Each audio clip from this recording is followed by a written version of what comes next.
42. Lawlessness in the nation. I read yesterday a horrifying account of legal injustices.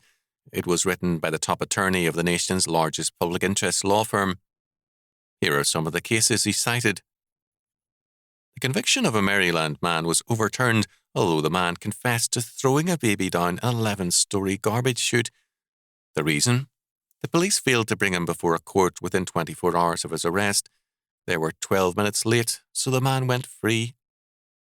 In New York, a state judge flipped a coin to determine the sentence of a convicted criminal.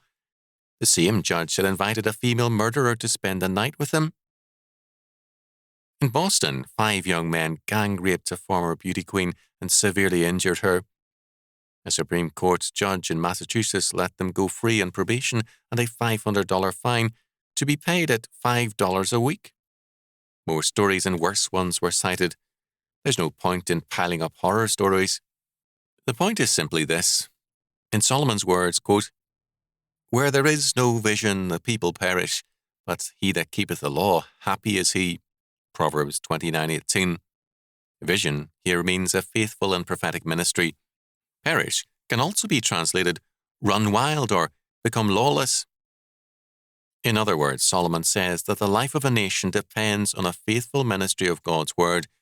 Those who keep God's law word, the scriptures, are happy or blessed.